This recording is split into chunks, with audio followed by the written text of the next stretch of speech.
Hyvää iltaa, katsojat. Tänään perehdymme koulukiusaamiseen. Millä eri tavoilla voi kiusata? Kaikenlaisilla tavoilla, siis jokaisella kiusaajalla on oma uniikki tyylinsä siihen, että joillakin on semmoista vähän niin kuin pientä semmoista nälvimistä, että vähän joka paikassa pitää niin kuin huomautella. Ja sit jotkut syrjii, niin kuin tiedät sä, se on aika masentavaa, koska niin kuin, Niin, aivan, niin on. kun huomaa vaan, että ei ole hyväksytty, eikä niin kuin, että sua ei haluta mukaan. Ja Kaput. meidän piti olla tässä joku haastattelu vedellä vissiin. Niin aivan. Joo. Miten kiusaaminen on vaikuttanut sinun elämääsi? Kyllä sen kanssa pystyy elämään ja siis kyllä mä niin kuin pystyn nauttimaan elämästä. Onko? Et uskalla. Ei oo pokkaa. Mitä tässä tapahtuu? Ei mitään. Onko se varma? Joo. Siinä saat. Luuseri. Jokaisella kiusaajalla on oma tapansa. Jotkut keskittyvät yhteen uhriin ja jotkut piilottavat puskaa loukkaamaan satunnaisia ohikulkijoita. Tämä on niin sanottua piilovittu. Seuraavaksi haastattelemme kiusaajaa. Mikäköhän Max vai mikä se nimi oli? Mä en muista, kun se vasta niin kuin vähän äsken tässä näin. Max Laakso! Aivan, moro Max. Joo. Niin Max, kerro mulle, miksi sinä kiusaat? Miksi sä haastattelet ihmisiä? Mä haastelen ihmisiä siksi, että mä saisin tehdä niistä pilkkaa, ja mä voisin lukea Hesaria, kun tarvitse kysellä sun tai niinku kuunnella sun tyhmiä vastauksia. Et koske mun Hesari! Paljon sä saat palkkaa tästä? Mä saan taas 17 tonnia, kun mä haastattelen sua tässä 10 minuuttia. No niin, oo sitten kunnolla. Et sä potkuja. Onko sut paljon kavereita? On. Enemmän kuin sulla. Enemmän kuin se mikä se säälittävä jätkä, tää Penttikö se oli, joka täällä oli, ei helvetti. Älä dissaa Penttiä hienomminnes. Nolo jätkä. Onks 300 kertaa enemmän frendejä kuin sillä? Mitä sun frendis suhtautuu sulle sun kiusaamiseen? Ne kiusaa mun mukaan messis. Tai sitten kattoo vierestä. Oot sä vahinkolapsi? Varmaan. Sä näytät ihan vahinkolapsi. Varmaan. Sä käyttäydyt siitä. Sä käyttäydyt kuin vahinkolapsi. Sun isäs pani jonnekin Havaille kasvattamaan ananaksen liempeässä Kaislahameessa, kun mut siis jäi yksinhuoltajaksi. Sit tuli tommonen sattanamoinen angstilapsi, joka vaan kiusaa muita saadakseen itse jonkinlaisen hyvän mielen ja halus sopeutua tähän saatanan yhteiskuntaan. Et sä yhtään ajattele tota sun hommaas. Se on rivaa. Mulla on krapula.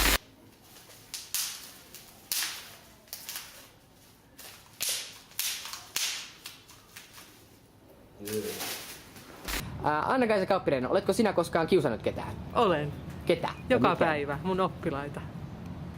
Haluatko sä ihan siis virallisesti tunnustaa tämän? Haluan. Kiusaat oppilaitasi? Kyllä, enkä edes kadu. Sori. Me halutais haastatella sua kiusaamisesta, käykää. Siis näitä kysymyksiä on ihan vähän. Mä kysyn nyt. Ensimmäinen kysymys on, että minkälaista kiusaaminen on niinku mies? Minkälainen on kiusaamista? Voitko sä vastata tämmöiseen? Hei!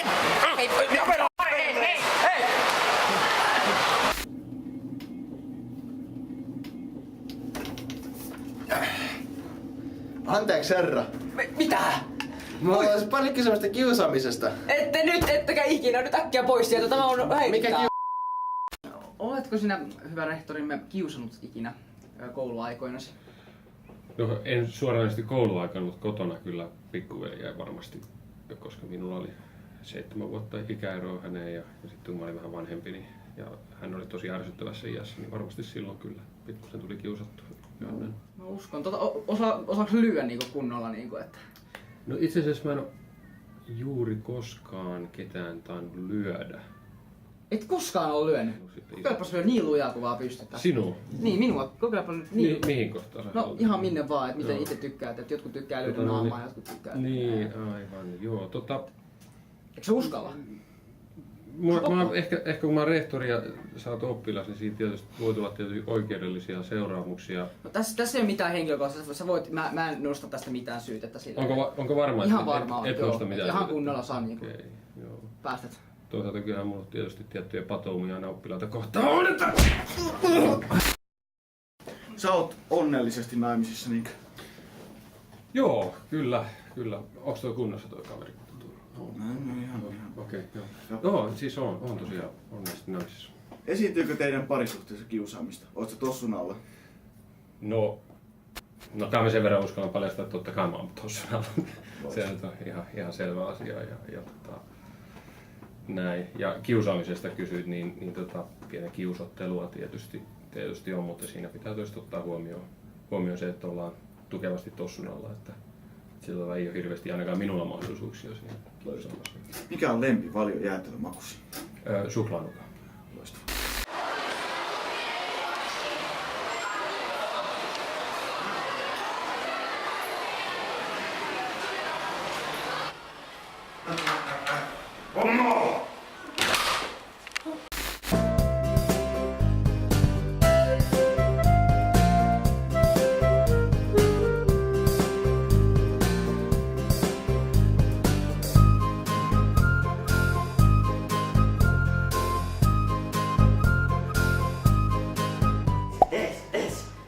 Ei oo pokkaa aina tees. Ajattelin, jos joku tekisi sinulle vastaavanlaisella tavalla. Olisiko se mukavaa?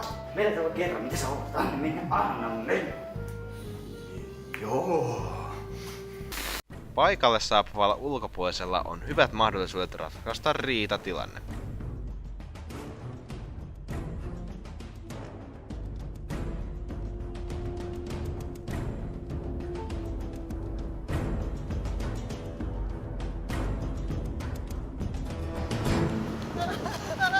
Mutta aina se ei riitä. Hei, joku pitäis täällä pizzan. Tänne. Ahaa. Pitäisikö joku pizzaa? Hei, sinä haluaisit sä vastata parin kysymyksen kiusaamisesta? Eiköhän semmonenkin käy kuuleks kovaa. Istu siihen niin. Hei. Selvä. No niin, ja Noin, kiitos asiaa. Noin.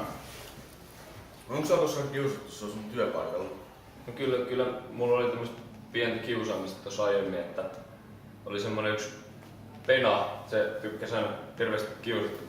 Se aina haukki mua hirveäksi läskiksi ja sitten teki aina kaikki kolttosia, että pisti jotain tuolia vessaoveen, kun mä sen kävin kusella, että ei siinä sit sen kummemmin mitään. Eli mikä voidaan sun mielestä laskea työpaikkakiusaamiseksi? Jos mä rupean tökkiä sua näin, minkälaista kiusaamista on sun mielestä? Onko tää työpaikkakiusaamista, koulukiusaamista? No, ehkä tää menee siellä niin kahden väliin, että täällä voi tapahtua kummassa paikassa vaan, että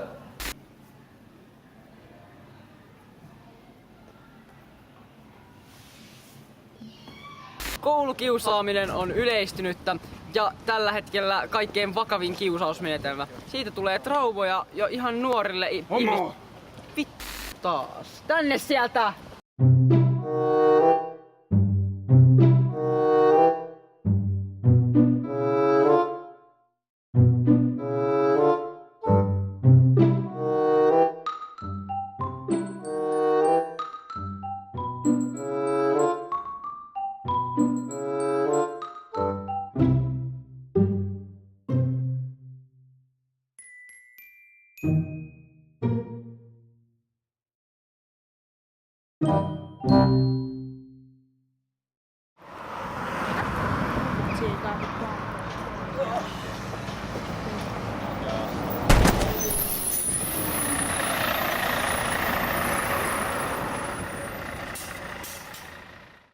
Jos tykkäsit videostamme, tule katsomaan lisää osoitteessa youtube.com/porkkanasoppa07.